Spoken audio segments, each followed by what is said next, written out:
Hola, bienvenido, bienvenida a la tercera clase de este curso de microeconomía. En esta ocasión vamos a estar hablando del costo de oportunidad. El costo de oportunidad es un concepto que me gusta bastante porque nos puede hacer reflexionar acerca de nuestra propia vida. Cada vez que nosotros compramos o adquirimos algo, vamos a tener que hacer un desembolso monetario. Y ese desembolso monetario forma parte del costo de ese algo. Por ejemplo, cuando nos compramos un libro decimos nos costó tanto. Cuando nos compramos una polera nos costó tanto. Nos compramos un cocodrilo nos costó tanto. Y así con cualquier cosa que cualquier persona podría hacer en su día a día. Pero en economía esto se ve desde una perspectiva mucho más amplia. O sea, ese costo monetario forma parte del costo de las cosas, pero además tenemos que añadir cosas que representan costos que no son monetarios. Y eso en su conjunto formaría el costo de oportunidad. Pero bueno, vamos a pasar a ver una definición del costo de oportunidad. Una definición en primera instancia porque, como vamos a ver, con el pasar de la clase vamos a ir haciendo unas pequeñas variaciones para ser más precisos con la definición. Una primera aproximación al costo de oportunidad sería decir que el costo de oportunidad de cualquier opción es a lo que debemos renunciar cuando escogemos esa opción. En términos económicos, aquí se agrega, como dijimos, tanto esos desembolsos monetarios que podríamos estar haciendo, como otras cosas a las cuales renunciamos por decidirnos por una opción. Como vimos en la primera clase de este curso de economía, existe el término de escasez. Existe el término de escasez. Y esto significa que prácticamente todas las acciones que efectuamos como individuos consumen dinero, tiempo o ambas cosas. Y estas dos cosas son escasas. O sea que cuando nosotros nos decidimos por algo, necesariamente vamos a tener que estar renunciando a algo. Pongámonos en el caso de que decidimos comprarnos un libro. En Chile, por lo menos, el precio promedio de un libro sería alrededor de unos 15.000 pesos. O sea, con esos 15.000 pesos tal vez podría pedirme comida para la casa, podría comprarme una polera, un pantalón o cualquier cosa que se te ocurran con esos 15.000 pesos. Pero por otra parte está también el caso de las actividades que realizamos. Pongámonos en el mismo caso de que tú decides leer 2 horas. En esas mismas 2 horas tal vez quizás podrías estar en el cine viendo una película, podrías reunirte con tus amigos, podrías jugar algún videojuego o así cualquier cosa que se te ocurra hacer con esas 2 horas.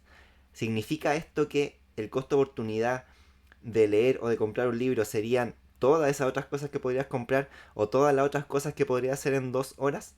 No, esto no es así. Porque obviamente si no hicieras algo en esas 2 horas, podría hacer otra cosa, pero no todas las cosas que quieras. O sea, una sola actividad más. Lo mismo que si quieres comprar otra cosa con esos 15.000 pesos, no significa que va a poder comprar todas las cosas que cuesten 15.000 pesos, sino una sola adicional.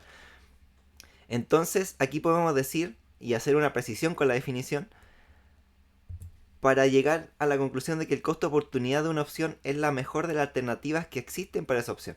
O sea, no podemos tenerlo todo. Vamos a tener que decidirnos siempre por alguna de las opciones que estamos disponibles, pero el hecho de que nos decidamos por esa opción significa que estamos renunciando a la mejor opción posible a esa opción que nosotros elegimos. O sea, aquí ya depende también del caso personal de cada uno, de acuerdo a las preferencias, porque quizá el costo de oportunidad de 2 horas leyendo por una persona puede ser salir a caminar, es lo que más valora. Otra persona, la segunda cosa que más valora podría ser ver una película. Otra persona podría considerar ir a jugar una pichanga con los amigos. Y así va a depender de las preferencias individuales de cada persona. Y aquí, como bien hemos venido diciendo, el costo de oportunidad considera dos cosas, tanto elementos monetarios como no monetarios. Es por eso que de una forma más precisa, así a nivel conceptual, podemos dividir el costo de oportunidad en dos tipos de costos. Tenemos los costos explícitos y los costos implícitos.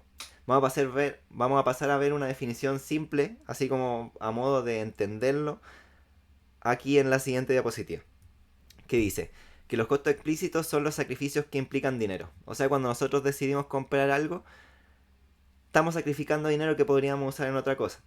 Y por otro lado tenemos los costos implícitos, que son sacrificios que no implican entregar dinero. Que aquí generalmente está el tema del tiempo. Vamos a poner dos ejemplos para ver más o menos cómo pueden variar estos costos dependiendo de la actividad o de acuerdo a lo que estemos considerando. Pongámonos en el caso de una persona que saca a pasear su perro. Esta actividad probablemente no le signifique ningún costo monetario. Simplemente está destinando tiempo a pasear a su perro.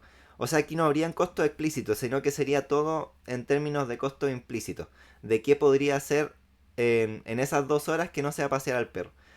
Y por otra parte podemos poner un ejemplo como es el caso de las personas que eligen ir a la universidad.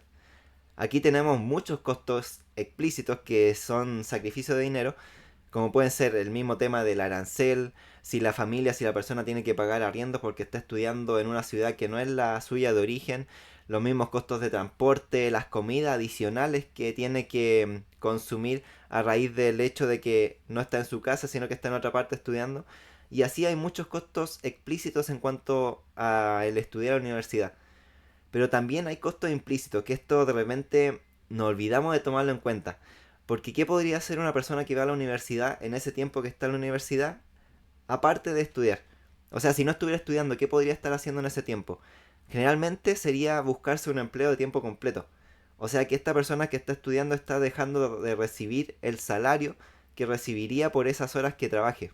Por el, sea independientemente del trabajo que consiga, probablemente una persona que no tenga tantos estudios quizás no pueda optar a trabajo donde la remuneración sea muy alta, pero aún así podría optar a trabajos con remuneración. Y esa remuneración estaría dejando de percibirla. O sea, aquí tendríamos un caso donde hay costos explícitos y costos implícitos. Y en términos económicos, habrían que considerar los dos para evaluar esa decisión. No solamente el desembolso de dinero que se está haciendo por estudiar en la universidad. Luego podemos pasar ya a hablar de un dicho popular que se comenta que, o sea, todos hemos escuchado alguna vez esto, que el tiempo es dinero. A un nivel más profundo podríamos pensar que el tiempo no es dinero, sino que es vida, que es como algo que la mayor parte de las personas podríamos estar de acuerdo que es más valioso que el dinero mismo. Pero en términos económicos, al tiempo se le busca dar un valor monetario.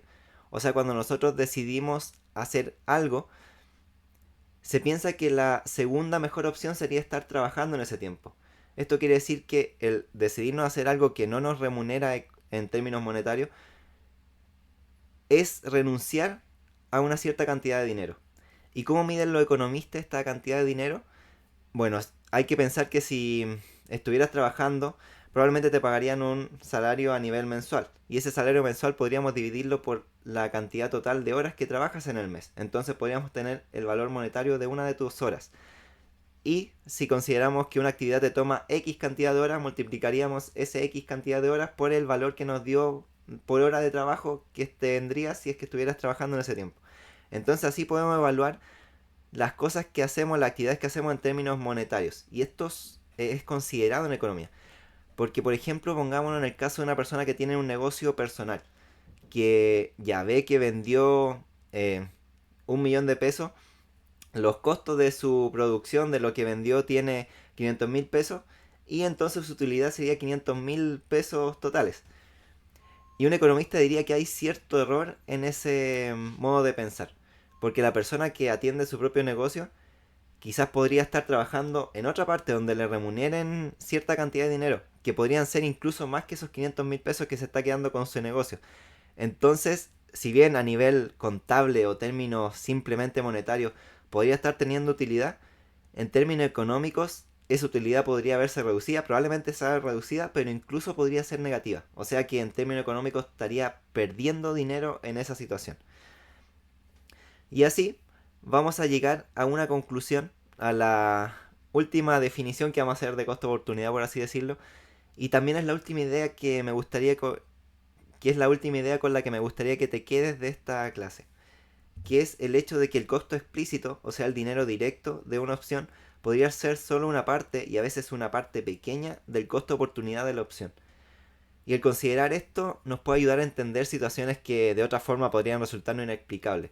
Por ejemplo, si nos ponemos en el caso de una persona que tiene ingresos altos, principalmente una persona independiente que tiene ingresos altos que cobran mucho por hora, para esa persona el costo oportunidad de su tiempo es mucho mayor. Entonces, esto nos explica por qué hay algunas personas que prefieren comprar los artículos que desean en tiendas donde los venden a un precio más alto que en otras. O sea, la persona estaría dispuesta a pagar más por un artículo en una tienda que ir a otra donde quizá el precio es más bajo, pero puede perder más tiempo, ya sea porque hay más personas, porque hay menos gente atendiendo en el local. Entonces, si bien la persona podría estar pagando más dinero por el mismo artículo, en términos totales de costo-oportunidad, la persona puede estar ganando. y generalmente va a estar ganando si nos ponemos en el caso de que cada persona busca darle el mejor uso a su tiempo y a sus recursos. Y así, en base a esto también podemos entender un sinfín de situaciones, pero al mismo tiempo preguntarnos a nosotros mismos en nuestra vida, como cuando decidimos, no sé, recorrer un montón de tiendas buscando un descuento por un producto. Eso significa que estamos igualando el tiempo que dedicamos a recorrer todas esas tiendas al ahorro que vamos a tener. Y pongamos en el caso, no sé, un producto que podría ahorrarte muy poco dinero, no sé, unos 200 pesos, 1000 pesos. Si consideramos el tiempo que te va a llevar buscar en diferentes tiendas el mismo producto para encontrar el más barato, quizás lo más conveniente no es recorrer todos los lugares, sino simplemente ir al más cercano, adquirirlo y de esa forma te ahorras todo el tiempo y también dinero que podría significarte transportarte a los diferentes lugares. O sea, es algo que nos invita a pensar respecto a las decisiones que tomamos con nuestra vida, a las elecciones que vamos haciendo. Y también a considerar que cada vez que elegimos algo estamos renunciando a algo. Y en ese razonamiento también analizar si en realidad estamos escogiendo lo que más nos satisface o si estamos escogiendo simplemente por inercia o por lo que nos están imponiendo desde afuera. Que esa sería ya una reflexión más tipo personal, pero que no está exenta de estas ideas de economía. Que al final, como dije en la primera clase, la economía es una ciencia social, o sea, tiene que ver con el comportamiento de nosotros como seres humanos. Entonces, toda esta idea, si la entendemos primero en nuestra vida personal, nos va a ser mucho más fácil luego extrapolarlas y llevarlas al plano económico, de decisiones de productores, de consumidores y así de todos los agentes económicos.